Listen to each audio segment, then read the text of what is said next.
This is iFIBER 1 News. Here are today's top stories. Thousands of acres of farmland now have access to more water. A tossed cigarette is believed to be the cause for the brush fire that burned about 50 acres along State Route 282 Tuesday evening. The Soap Lake School District is busy getting ready for the new school year, and they have a new superintendent in Rick Winters. From the iFIBER 1 newsroom, this is iFIBER 1 News. And it starts now.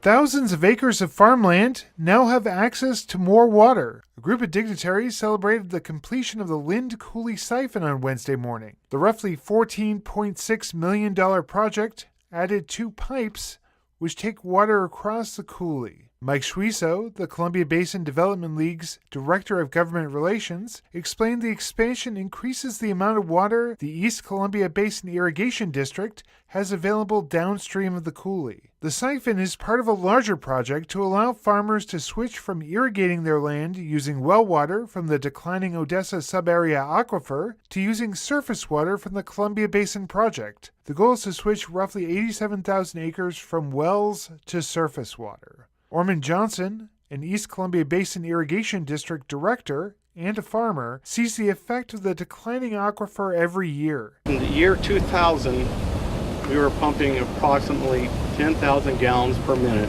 with our 7 wells.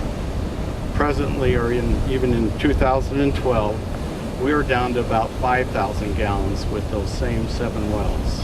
The lack of water means Johnson can't farm as much land and needs to conserve the water he can get. Last year, they didn't use 1,000 acres of land because of a shortage of water. I'm looking forward to the future of an assured supply of water, and maybe it's not too far away, but it's especially going to be great for my children and grandchildren and nephews and other family members. The district is now moving to expand the next siphon south of Warden, which will allow more water to flow past the city, as well as constructing a new system to deliver water south of Moses Lake. For iFIBER 1 News, this is Cameron Probert reporting. A tossed cigarette is believed to be the cause for the brush fire that burned about 50 acres along State Route 282 Tuesday evening. Grant County Fire District 13 Chief Jim Stuckey said investigators found no signs of arson or accelerants at the scene. The fire ignited around 6 p.m. Tuesday night and scorched an area of open brushland along the highway near the intersection with A Street. Shifting winds managed to help District 13 and the Ephrata Fire Department crews contain the fire within about 45 minutes. SR 282 was closed between A Street and State Route 17 for about 30 minutes due to the fire and smoke limiting visibility. No structures were damaged and no injuries were reported. In Ephrata, Devin Higgins for iFIBER 1 News.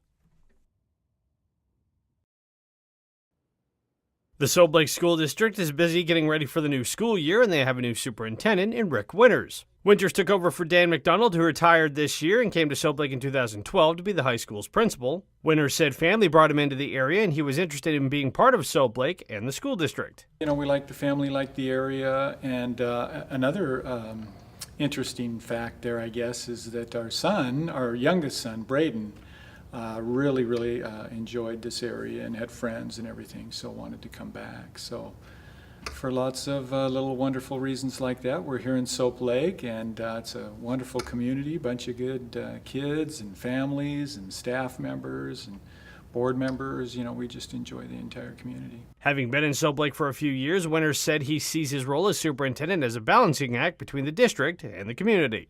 I just try to work hard every day on the task at hand, try to prioritize as good as can be in the way of, you know, what's the most important thing that we need to be looking at today.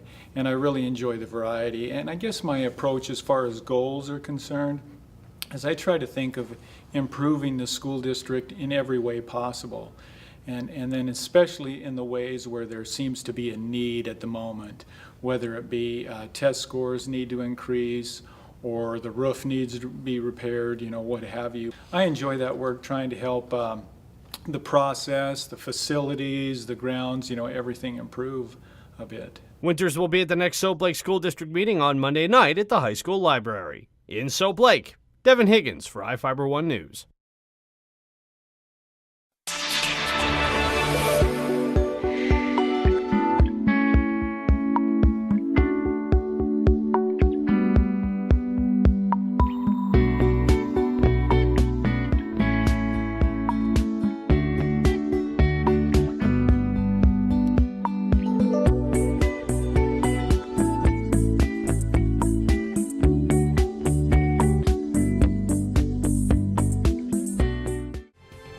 This is iFiber One News. For more information on these stories and other news, visit us online at ifiber1.com or check us out on Facebook.